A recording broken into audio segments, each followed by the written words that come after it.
Hello friends, कैसे हैं आप सब? बढ़िया। चलिए फ्रेंड्स, अभी हम पढ़ने जा रहे हैं हमारा अगला थ्योरम। बहुत ही इंपॉर्टेंट थ्योरम है। ये भी एग्जाम में अनेक बार पूछा गया है और हो सकता है इस बार भी पूछा जाए।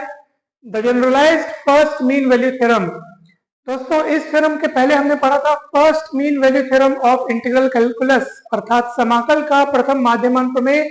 और वो थ्योरम में बहुत इंपॉर्टेंट है दोस्तों, जो हमने पिछले क्लास में पढ़ा था। वो भी एग्जाम में अनेक बार पूछा गया है। और उस थ्योरम के पहले हमने एक इनइक्वालिटी को पढ़ा था, वो भी बहुत इंपॉर्टेंट है। तो उन सभी वीडियोस के लिंक आपको इसी वीडियो के डिस्क्रिप्शन बॉक्स में दिए गए हैं दोस्तों। उन सभी वीडियोस को जरूर देखिएगा, आपको बहुत अच्छे से पूरा पूरा का पूरा कंसेप्ट क्लियर हो जाएगा और ये थ्योरम फिर बहुत आसानी से आपको समझ में आ जाएगा। इस यूनिट में अभी तक हमने जितने भी टॉपिक्स पढ़ लिए हैं, उन सभी टॉपिक्स के वीडियोस के लिंक लेक्चर क्रमांक वाइज अरेंज करके आपको इसी वीडियो के डिस्क्रिप्शन बॉक्स में मिल जाएंगे। बस आप डिस्क्रिप्शन बॉक्स में जाइए और लाइन से शुरू से शुरुआत करते हुए सभी लेक्चर्स को लाइन से देखते जाइए दोस्तों। आपको पूरा का पूरा कंसेप्ट, सारे बेसिक डेफिनेशंस, सारे थ्योरम्स, सारे क्वेश्चंस, उनका सॉल्यूशंस बहुत अच्छे से क्लियर हो जाएंगे। कहीं पर भी कोई डाउट नहीं रहेगा दोस्तों। तो उन सभी वीडियोस को जरूर देखिएगा।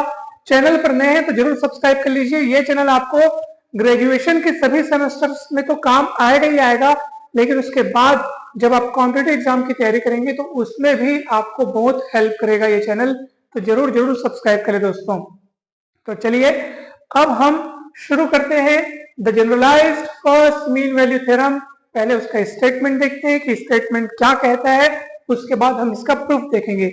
बहुत ही सरल और बहुत ही सिंपल तरीके से लिखा गया दोस्तों, ज्यादा इसमें कुछ कठिनाई नहीं है और इसका प्रूफ ज्यादा बड़ा भी नहीं है। और साथ ही साथ भले ही आप यहाँ पे देख रहे होंगे दोस्तों कि अपन हिंदी में लिखे हैं, परंतु आप चिंता ना करें। आप चाहे हिंदी मीडियम से हो चाहे आप इंग्लिश मीडियम से हो, आपको एकदम निश्चित रूप से ये थ्योरम पूरा का पूरा समझ में आ जाएगा। समझाते समय हिंदी और इंग्लिश दोनों भाषाओं का ध्यान रखा जाएगा ताकि आपको ये पूरा टॉपिक बहुत अच्छे से समझ में आ सके। तो चलिए अब जल्दी से शुरू करते हैं।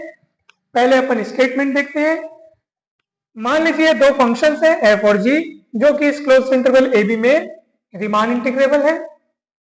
मान लीजिए जो फंक्शन जी एक्स है, जी एक्स ग्रेटर देन और इक्वल टू 0 या लेस देन और equal to 0 for all x belongs to closed interval a B.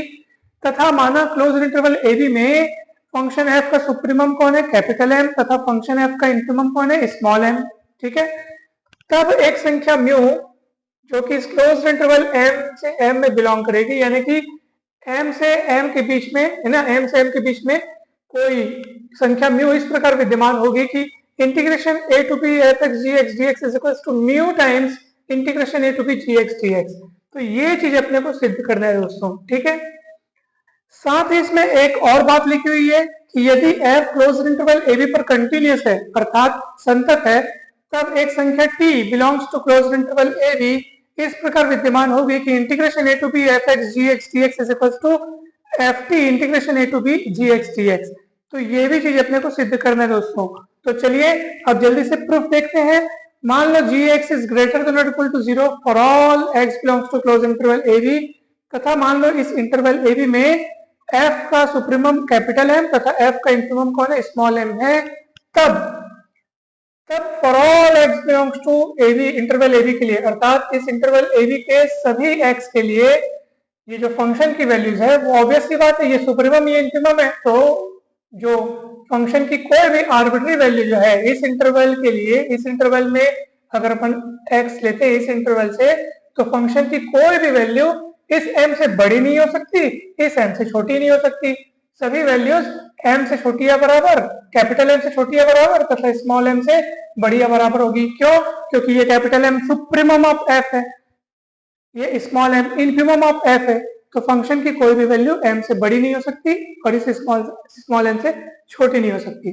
अब क्या कर रहे हैं, अब पूरे में आपने gx का गुणा किया, देखो gx का गुणा कर दिया। फिर क्या किया आपने, फिर पूरे में आपने समाकलन कर दिया। देखो समाकलन ए सी बी, ये तो m बेचारा फिक्स क्वांटिटी करके बाहर निकल गया। ये देखो ए टू बी समाकलन कर दिया एफ एक्स जी एक्स। ये देखो यहाँ पे कैपिटल एम बाहर करके इंटीग्रेशन कर दिया। मतलब इतना सरल स्टेप से दोस्तों, बहुत इजी है। सबसे पहले अपन ये लाइन लिखे कि भैया फंक्शन की कोई भी वैल्यू m से छोटी या बराबर और स्मॉल m से बड़ी या बराबर, क्योंकि ये सुप्रीमम ऑफ एफ है, ये इन्फीमम ऑफ एफ है। फिर अपन ने जी एक्स का गुणा कर दिया, फिर इंटीग्रेशन कर दिया, और देखो ये चीजें अपन कब लिखे हैं, क्या मानते हुए लिखे हैं, जब g x is greater than equal to zero. अब मान लो g x is less than equal to zero, तो देखो जब जी एक्स को आप greater than equal to zero मान के चल रहे हो तो ये चीज मिला है। अब जब ये पलट गया तो सीधी सी बात है कि ये सारी चीजें भी क्या हो जाएंगी, पलट गई। ये देखो ये greater than equal to zero था, अब ये less than equal to zero है, तो जब ये लेके चले तो आपने ये सिद्ध किया। अब जब ये पलट गया है तो ये जो जो इसमें आप सिद्ध किए उसके चिन्ह भी पलट जाएंगे दोस्तों। ठीक है, बिल्कुल सरल बात है, बिल्कुल घबराने वाली बात नहीं है। अब आप अगर पूछना चाहें कि सर ये कैसे हुआ, तो देखो जब g x is greater than equal to zero है तो ये सारी चीजें सिद्ध हुई है। अब g x is less than equal to zero होगा, अर्थात जी एक्स की वैल्यू अब नॉन पॉजिटिव है ना भाई, नॉन पॉजिटिव है। तो ऐसी स्थिति में क्या होगा दोस्तों, ऐसी स्थिति में ना हम क्या करेंगे, इसको देखो पहले greater than equal to zero था ना भाई, तब ये चीज सिद्ध हुआ है। अब ये less than equal to zero रहेगा, इसका मतलब क्या है कि भैया देखो g x is less than equal to zero, इसका मतलब minus g x is greater than equal to zero हो जाएगा। ठीक है, अब आपको समझ में आएगा कैसे आया हुआ ये, जी एक्स उधर पलटा दो तो minus g x is greater than equal to zero हो जाएगा। यानी कि इसी चीज को आप माइनस जी एक्स के लिए लिखो तो माइनस माइनस माइनस आ जाएगा। ठीक है, और माइनस का पूरे में गुणा कर दोगे तो ये चीजें फिर पलट जाएंगी। ठीक है, कहीं पे डाउट है, अगर आपको लग रहा है कि सर डाउट है, ठीक से नहीं समझ में आ रहा है, तो एक बार देख लो दोस्तों। चलो यहाँ पे रफ कार्य में देख लो, क्योंकि मैं चाहता हूं कि आपको पूरी चीज समझ में आए, कहीं पर भी कोई डाउट न रहे। देखिए ये चीजें आपने कब सिद्ध करी, जब जी एक्स को greater than equal to zero लेके चला, यानी कोई ऐसा फंक्शन जो नॉन नेगेटिव है उसके लिए ये बात सच है। ठीक है, ओके चलिए अब सोचो कोई फंक्शन, देखो ध्यान से देखो, g x is less than equal to zero लेके चल रहे हैं। ठीक है, तो क्या होगा बताइए दोस्तों, इसका मतलब ये होगा कि ये minus g x is greater than equal to zero, ये इधर पलट जाएगा तो क्या होगा बताओ आप, उधर जीरो बचेगा, ये ऐसा होगा। ठीक है, इसी को इधर लिख करके इसको इधर लिख करके ये ऐसे को ऐसे लिखा हूं। अब माइनस जी एक्स क्या होगा, अब जो g x greater than equal to zero था उसी की जगह पे आपको माइनस जी एक्स दिखा है। यानी जब इसके लिए ये बात सच है क्योंकि ये function greater than equal to zero है तो आपने ये चीज लाई है। अब minus g x greater than equal to zero है तो इस माइनस जी एक्स क्योंकि वो greater than equal to zero है तो उसके लिए भी ये वाली बात सच होनी चाहिए। तो देखो ये M a to b minus g x d x, फिर ए टू बी है ना भाई एफ एक्स और minus g x d x, इस तरीके से आप लिखना। फिर इस माइनस को हटाने के लिए पूरे में माइनस का गुणा कर देना। तो जब किसी इनइक्वालिटी में माइनस का दोनों ओर गुणा करते ना तो उसका ये चिन्ह बदल जाता है, माइनस माइनस प्लस तो हो जाएगा परंतु ये बदल जाएगा, तो ये बदल जाएगा तो ये ऐसा हो जाएगा। कितना सरल सा बात है, बहुत ही सरल है। ठीक, अब सुनिए दोस्तों, चाहे आप इनइक्वालिटी 1 को देखो चाहे 2 को देखो, ये बेचारा बीच में ही है और उसमें दिख रहा है कि इसकी वैल्यू इससे छोटी या बराबर, इससे बड़ी या बराबर, और यहाँ पे दिख रहा है कि इसकी वैल्यू इससे छोटी या बराबर, इससे बड़ी या बराबर।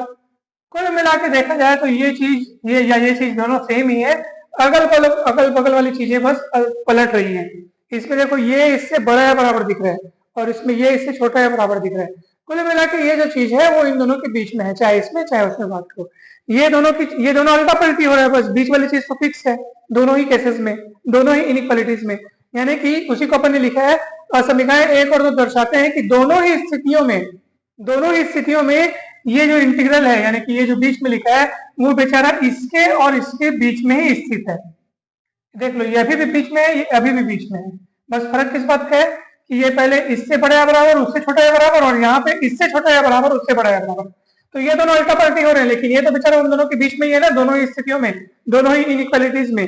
तो ये इनके बीच में ही स्थित है और जब बीच में स्थित है तो आप देख लो, फिर पिछले टाइम जब अपन पढ़े थे कि अपन फर्स्ट मीन वैल्यू थ्योरम में देखे थे कि भैया अगर वो बीच में है इसका मतलब ये है, देखो वहां पे चीज था दोस्तों, integration a to b f x d x था, याद है आपको। तो अपन ने यहाँ पे ये किसके किसके बीच था याद करो, ये था आपके पास m into b minus a, ठीक है, और ये था आपके पास small m into b minus a. तो हमने कहा था कि भाई जरूर इस स्मॉल एम से कैपिटल एम तक के बीच में कोई एक म्यू इस प्रकार होगा कि इसकी value mu times b minus a होगी, ऐसा अपन ने वहां पे कहा था। ठीक, अवश्य ये ऐसा होगा। ठीक है, अब ये कैसे हुआ हम आपको समझा देते हैं, बिल्कुल चिंता ना करियो। देखो भाई, तो मैं आपको ये वाला थोड़ा सा इधर का हिस्सा मिटा रहा हूं ताकि वो आपको मैं अच्छे से बता सकूं। देखो दोस्तों, कुल मिला के क्या पता चल रहा है कि ये इन दोनों के बीच में है। ओके, तब एक संख्या म्यू इस प्रकार विद्यमान होगी, ये देखो इस प्रकार विद्यमान होगी।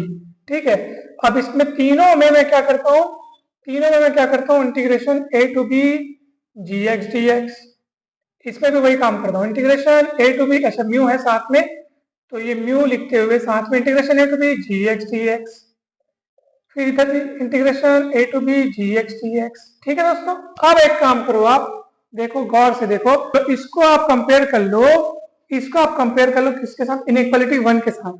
चलिए कंपेयर कीजिए, आप बताइए क्या मिलता है। तो आप देखेंगे सर ये चीज और ये चीज सेम सेम है, हम बोलेंगे सर ये चीज सेम सेम है। तो जब अगल बगल वाली सेम सेम है तो भैया बीच वाले को कंपेयर करके इक्वल लिख दो, खेल खत्म। देख लो, इसको आपने इसके साथ इक्वेट कर दिया। ठीक, किसी ना किसी म्यू के लिए कोई ना कोई म्यू तो ऐसा अपने को मिलेगा इस इंटरवल में कि भैया ये चीज इस चीज के क्या हो जाएगी, बराबर हो जाएगी। ऐसे म्यू का अस्तित्व अवश्य होगा, क्योंकि ये पूरा का पूरा इंटीग्रेशन इसके बीच है, ये पूरी की पूरी चीज इसके बीच है। तो कोई ना कोई एक ऐसा म्यू अपने को अवश्य मिलेगा जिससे ये इंटीग्रेशन इसके बराबर हो जाए, उसी का अपन ने लिखा हुआ है। कितना सरल स्टेप है, कहीं पे डाउट है तो बता दीजिए। एक संख्या म्यू m से लेकर m तक की होनी चाहिए, तो देखो m से लेकर m तक के बीच में कहीं ना कहीं म्यू पक्का होगा। फिर मैंने इसका तीनों में गुणा किया, उसके बाद इससे कंपेयर करके पता चला कि ये इसके बराबर होगा और उसको लिख दिया और थ्योरम प्रूफ हो गया। देख लो, यही चीज सिद्ध करना था।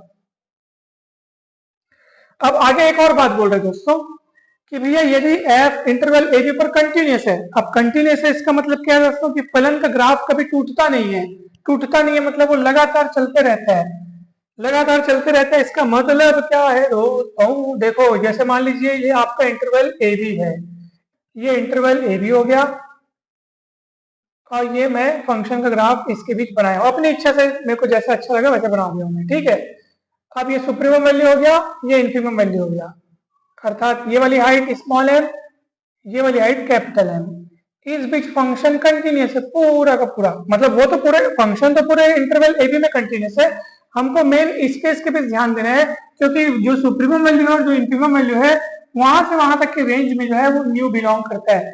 तो फंक्शन कंटिन्यूस होने के नाते ना वो हर एक वैल्यू को ग्रहण कर रहा है, मतलब ये न्यू इनमें से कोई ना कोई एक वैल्यू होगी, पता नहीं कहाँ होगी, जहां भी होगी।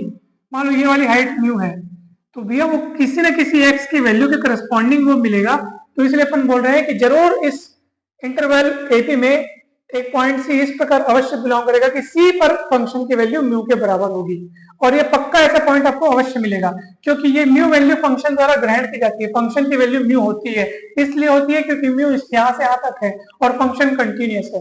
तो बस उसके बाद म्यू की वैल्यू एफ सी आ जाएगी, उस एफ सी को आप क्या कीजिएगा, यहाँ पे रख दीजिएगा जो आपने सिद्ध किया हुआ है। ये देखो रख देंगे तो ये आ जाएगा। तो अच्छा, पॉइंट अपन यहाँ पे टी लिया हुआ है तो टी ले लो, कोई दिक्कत नहीं है। ठीक है, अपन यहाँ पे टी बोला है, तब एक संख्या टी बिलोंग्स टू एक क्लोज इंटरवल तो बोला तो टी रख दो, कोई दिक्कत नहीं है। सी बोला होता तो सी रख देते हैं, फिलहाल यहाँ पे टी बोला है, वो सिंबल बदलने में कोई प्रॉब्लम नहीं है। ठीक है, वो सी मुझे इसलिए याद आया क्योंकि अपन ने उधर फर्स्ट मीन वैल्यू थ्योरम में अपन ने वो सी लिया था ना भाई, क्लोज इंटरवल ए बी के बीच में कोई एक बिंदु सी इस प्रकार विद्यमान होगा ऐसे, तो मुझे वही याद आ रहा था। तो इसमें जैसे स्टेटमेंट में यहाँ पे टी बिलोंग्स टू बोला तो टी ले लिए, कोई प्रॉब्लम नहीं है। तो f t is equal sorry f t into integration a to b g x d x. तो कुछ करना नहीं है आपको, वो जो म्यू करके जो सामने लिखा हुआ है ना, उसके स्थान पर आपको एफ टी रख देना है, बस हो गया। इतना ही काम करना है और बहुत इजी तरीके से ये हो गया है दोस्तों।